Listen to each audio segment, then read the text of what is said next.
my name is Corme, and today I'm going over with you guys how I healed phase 2 of Mythic Raszageth. So if you've done this fight on Heroic, honestly there's not a whole lot of differences between Heroic and Mythic for Raszageth. So when you do Heroic, phase 2 feels really healing intense, really hard. There's a lot of mechanics, a lot of overlaps that are scary, and for the most part those timings and the way you handle them are really similar in Mythic. The main differences in mechanic is the marks you get actually root you, so you do need to use something like a Freedom, a Tiger's Lust, a Hunter Pet, something just to help them get out of that root. When you go through the wave, every single time you get hit by it, you kind of emanate more damage, so you want to make sure you're spread out for it, and also you can't just do something as simple as everyone taking a gate through one, because then you're all going to kill each other. And then also during the storm surges, people get inverted, which means they have force, like their charge changes. So if they're like positive, it changes to negative. If they're negative, it changes to positive. So they have about 4 seconds to get over to their correct pile. And also, if you like collide with the wrong mark, then it's basically just instant death. It's something like 250k, so it's not quite instant death. Sometimes people do live it, but for the most part, people have to move around a little bit more. But if you're playing a healer, you're never going to get inverted. So the main things you have to worry about is not getting rooted with the mark, and also making sure that you can get through the waves more quickly than you had to on Heroic. Looking at the timings, it's going to look really similar to Heroic. This is just a basic outline of the timings. So there's 3 storm surges, there's 3 waves, there's 3 sparks. Really simple stuff. Not going to spend a lot of time talking about timings. These are basically like the outline of my CDs, which I'm going to go over even more when we go through the video. Before we do that though, I do want to give you an idea of the healing breakdown during this phase. So Disc Priest actually carries this phase. So even when you look at some like healing meters, if you've been watching other guilds progress, you're like, oh, the Disc Priest isn't doing that much. They carry phase 2. They do so much healing. I'll show you during, you can see this, the storm surges as it peaks here. You can see he just does so much healing during the first and second one, during his evangelism ramp there. And then during the second shield, you're going to see that's where our Resto Shaman is popping his Ascendance and doing a lot of healing as well. And then for me, I don't really do healing during the first 3 storm surges, and I just do the Emerald Communion at the end of the 3rd one to like kind of carry over the Disc Ramp if we need it, which honestly most of the time you don't even need. So out of all the phases for an Evoker, this is probably the one where I don't want to say the least impactful, but you don't carry as hard as you do in the other phases, if that makes sense. Like really, like the Disc Priest is a big heavy hitter here for you. So just want to point that out before we get into this, that this one isn't as stressful on the Evoker roll, but it is relying a lot more on something like your Disc Priest. But let's get into the video. So here we are coming out of the phase 1 intermission. We're going to land. So we did our intermission really quickly, so the boss isn't actually even down yet. I just fire breath because I had 4 temporal compression stocks, and I wanted to make sure I have an essence burst for when the dragon drops right here. The main idea here when you land, and honestly throughout this entire phase, is that you're doing as much damage as possible. So phase 1, damage wasn't, I want to say, concern, because you have to stop DPS phase 1 to make sure that you're pushing it at the correct time. So your damage doesn't matter, but from this point on, every point of damage matters, because it is a tight DPS check, especially when you're progging this boss. So make sure you're doing as much damage as possible. So you're just going to see me disintegrating, maybe throwing out some temporal anomalies to make sure that I have some reversions going into this first shield so that we're safe, and because that's like a pretty safe cast for me, and just doing damage until this storm surge comes out.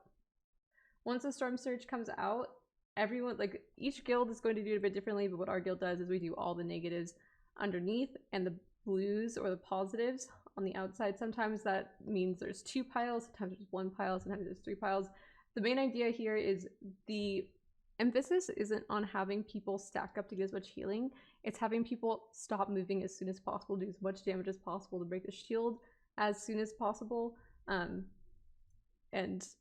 it's basically fine. Like I said, like you're taking increased healing, and you're so like you're not really going to be in danger because people aren't as stacked.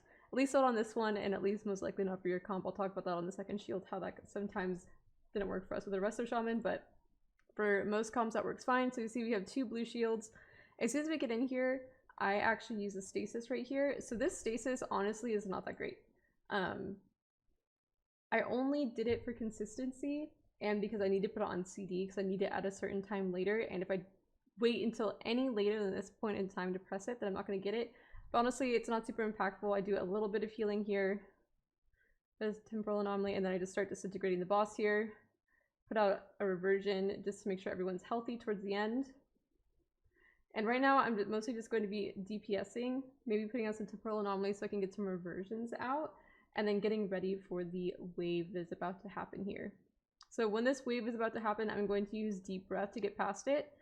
Again, the main idea here is that you want to get through each of these Tempest Wings as soon as possible so that you only take one tick from it. Otherwise, the more time you spend in the wave fighting the wave, you're taking more and more damage.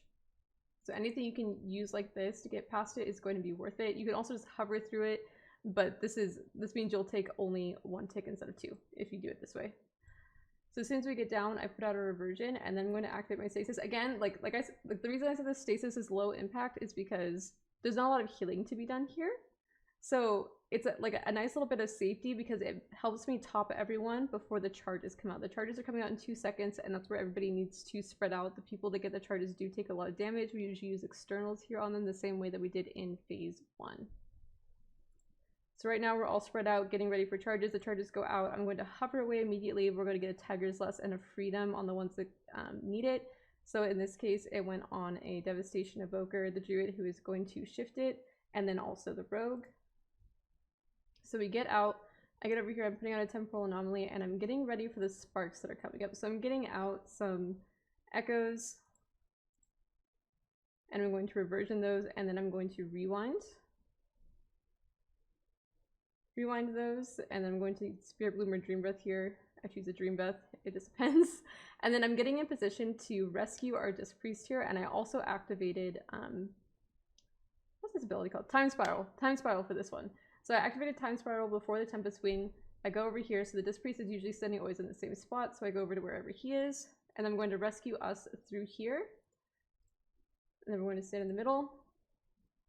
And then now we're getting ready for the second Storm Surge. So this is the Storm Surge where I have the least healing, and this was definitely our scariest. And as we get into this, I'm going to kind of point out why. So again, we get our marks. So I'm going to go underneath the boss. So right here, we have 2 stacks. We also have like, it looks like we have like a 1 stack here that's behind my frame that you can't see. And then it looks like we have like 1 or 2 people here. So the reason this is scary is that we were the first guild to kill this boss. I don't think another guild has yet with the Resto Shaman.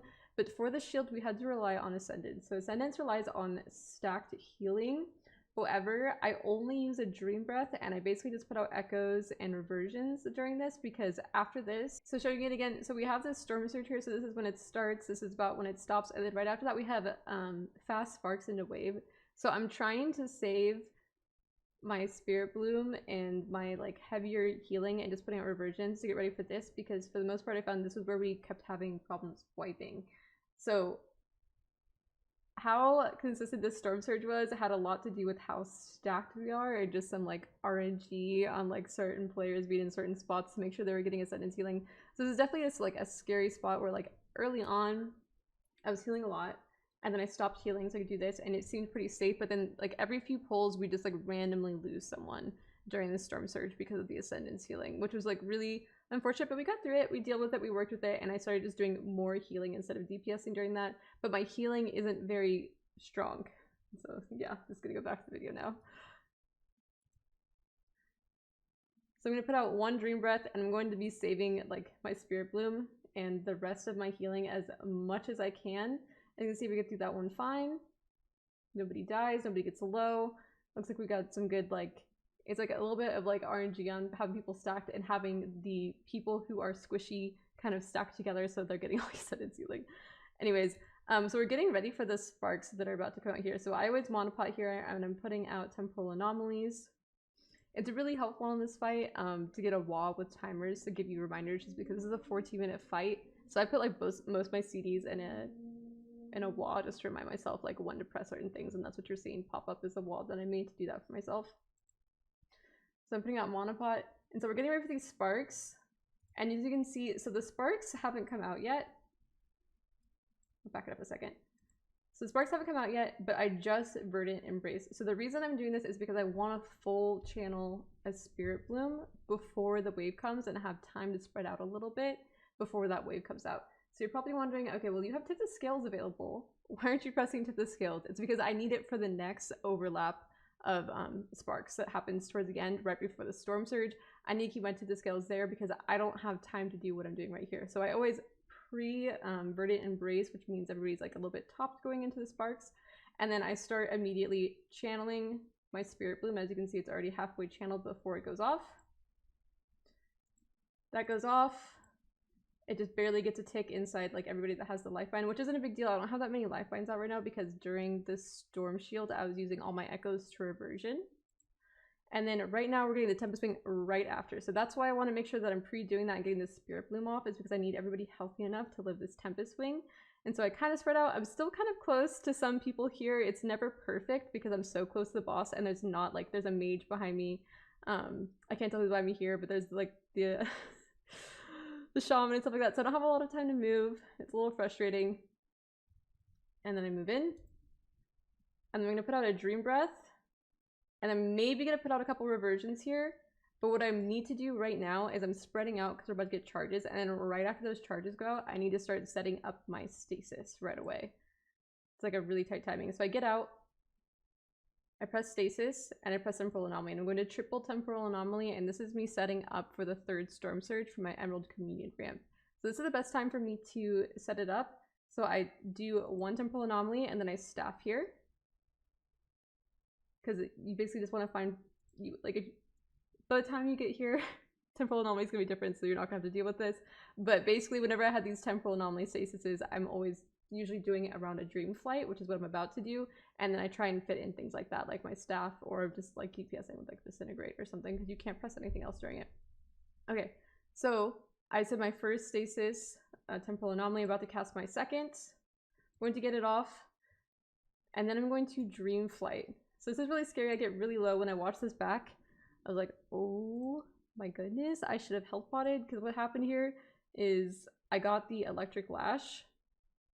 And the thing is, during this time, I was so tunneled on making sure that I'm getting everything out that I didn't even notice I got the electric lash. But thankfully I lived because I have the dream flight. You dream flight through, you get on the other side. I'm going to cast another temporal anomaly and immediately going to reversion, get good golden hour value, and I'm getting bonus healing on everyone before we go into this.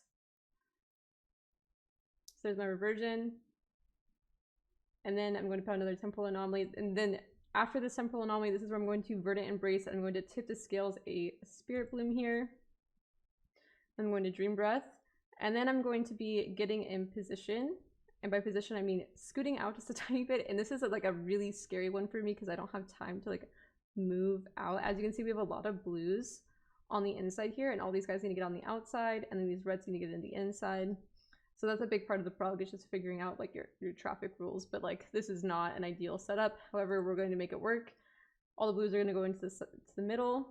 I mean, sorry, the blues are going to go on the outside, the reds are going to go on the outside. And as you see, I just released my stasis.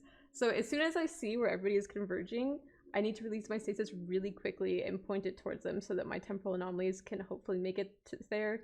Hopefully you can get to like the edge of like your group, kind of like, if that makes sense, so that your temporal anomalies don't just like immediately stop.